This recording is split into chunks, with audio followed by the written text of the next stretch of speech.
West that left the park vulnerable to mistreatment. Now there are over 30 tigers present in the park, as stated in the Asian Age article from May 2017 titled "Tigers Are Now Back at Manus Reserve." This is due to the collaborative effort of the Indian Forest Department, local and international non-governmental organizations, and law enforcement agencies. These groups work together to secure the park and protect it from poachers. What these efforts demonstrate is that stopping poaching at the source can aid in bringing tigers back from the brink.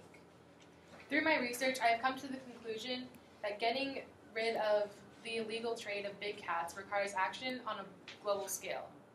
We should prioritize the saving of big cats. Today I'll be talking about what exactly big cats are, the efforts in Manus that have saved the tiger populations, and why the criminals poaching them have displayed resilience, as well as the strategies that can be used in the future to aid the recovery of tiger populations. So what exactly are big cats? Big cats are wild carnivores, scientifically known as felids. Of 38 species of felids, 8 of those are referred to as big cats, which include the lion, jaguar, tiger, leopard, cheetah, snow leopard, puma, and clouded leopard. This was stated in the Daily Monitor article from March 11th, titled "Poaching for Trophies Poses Threat to Big Cats." They are informally known as big cats due to their size and ability to hunt large prey. They have efficient body design, acute senses, muscle strength, powerful jaws, protractile claws, and elastic wrists that allow them to control and grasp their prey. However, in a study done for the Royal Society Open Science Journal in February, titled "An Adaptable but Threatened Big Cat," it found that of all Indo-Chinese leopards in eastern Cambodia, the last remaining population saw a decline of 72% in the last 5 years. These leopards are on the brink of extinction. However, the tiger recovery in Manus is working, due to intensive efforts that have been used to stop poaching and disrupt the illegal wildlife supply chain. They used remote camera traps, which they placed in discrete locations around the park, and those images were relayed to law enforcement in real time. Those photos, coupled with other information, allowed them to pinpoint the exact location of these poachers and allowed them to use their limited resources efficiently. Trained rangers were able to go to those locations, ambush the poachers, and arrest them. Local aid groups also focus on teaching skills to community members such as food, prep, farming, and weaving, which reduces their dependence on forest products. It also discourages wood gathering, fishing, and other illegal activities in the park. These strategies are succeeding in some of the world's most poached landscapes, and the tiger populations are recovering in key sites in Nepal, Thailand, and Indonesia.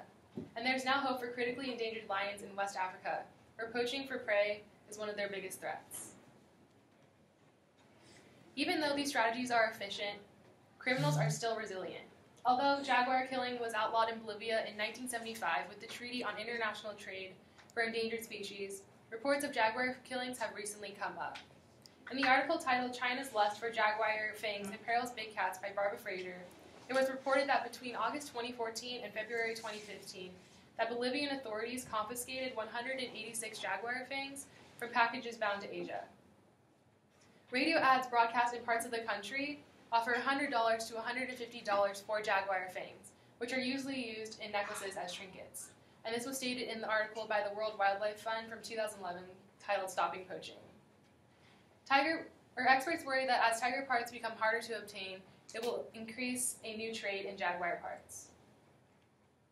Despite the demand for big cats in their parks, conservation groups and law enforcement agencies working together across the entire illegal wildlife supply chain have proven that they can disrupt the network that is behind these serious crimes. Arrests, prosecutions, and convictions of poachers are on the rise, and big cat populations are on the rebound. The focused effort on locking down key tiger sites can increase tiger populations.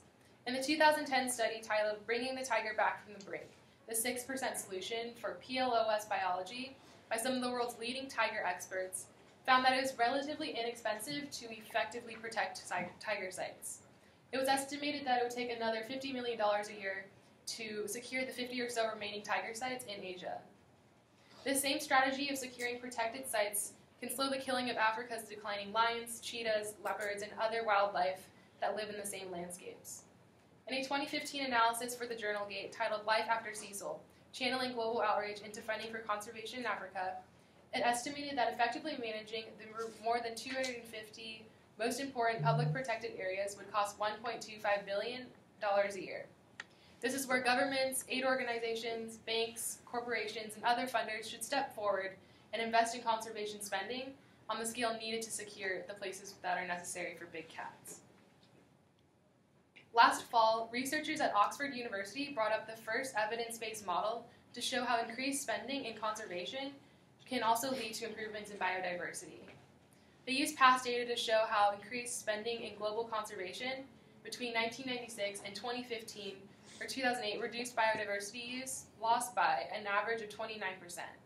The countries that spent more had better outcomes, as stated by Zane Wolf in his article for Harvard University titled Conservation Spending Proven to Make a Difference.